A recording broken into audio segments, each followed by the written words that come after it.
Hello people, in this video we are going to learn about Charles' law. And Charles' law, this is a law that describes the relationship between the volume of a gas and its temperature.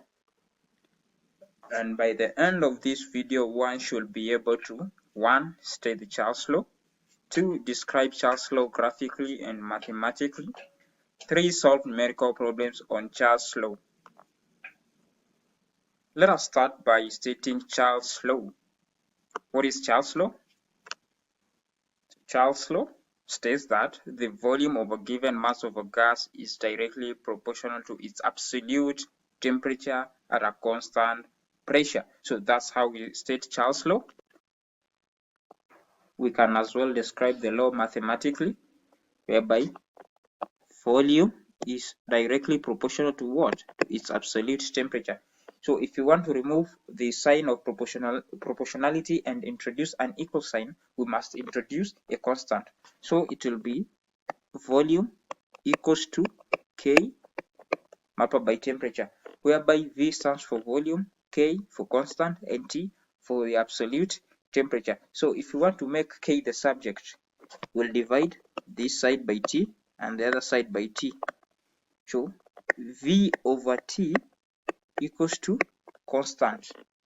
So from the law, when volume changes from V1 to V2, temperature will as well change from T1 to T2. So if you want to make the equation, it will be V1 over T1 equals to V2 over T2. So this is the general equation of what? Charles' law. And basically, that's how we can describe the law mathematically. We can as well describe it graphically.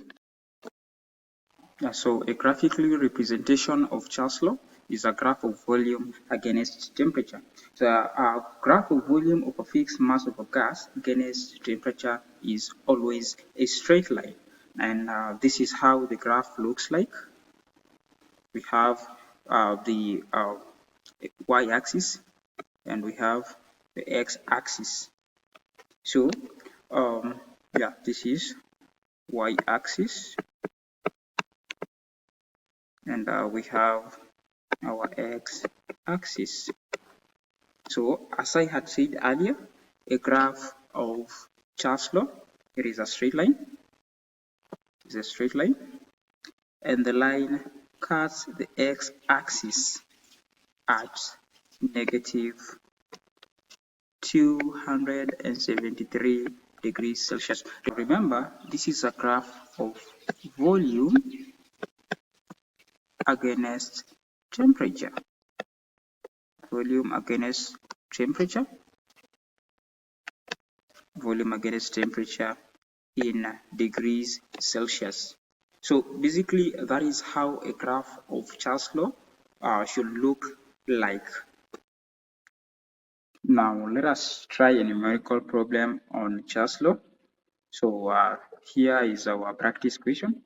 A gas occupies 450 cubic centimeters at 27 degrees Celsius.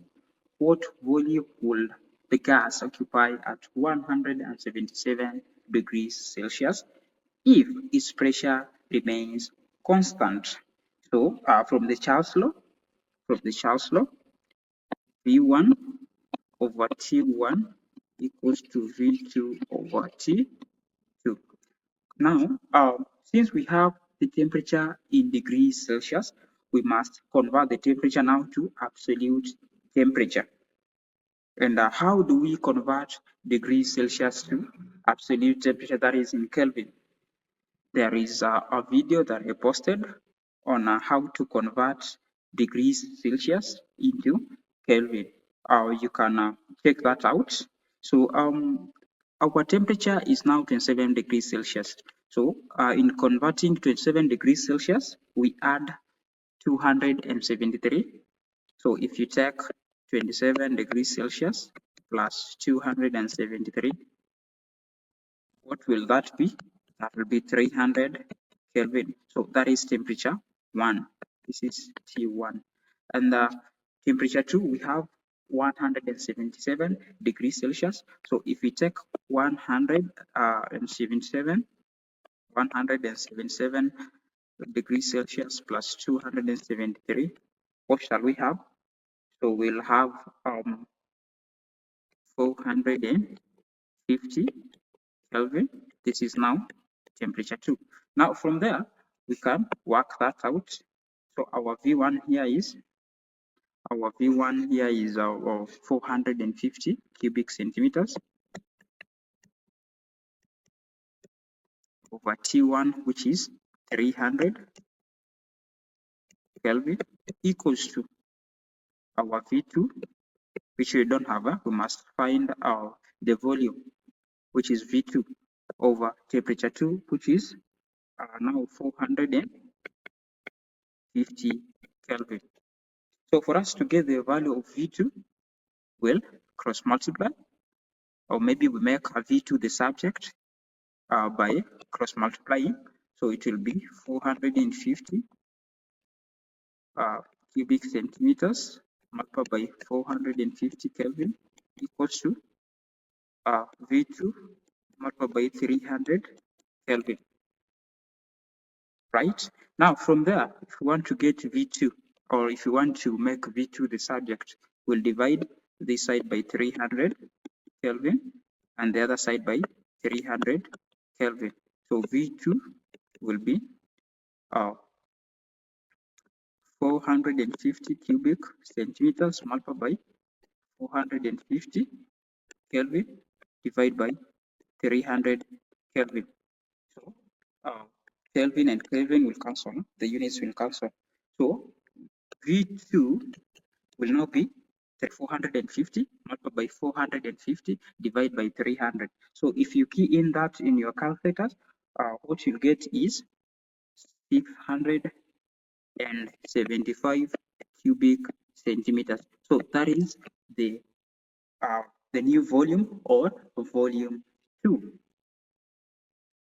Yeah, it's my hope that is well understood. Now, there is a practice question or an exercise that I'm giving out, so you can try that out and submit your response in the comment section below. Yeah, so that is the exercise.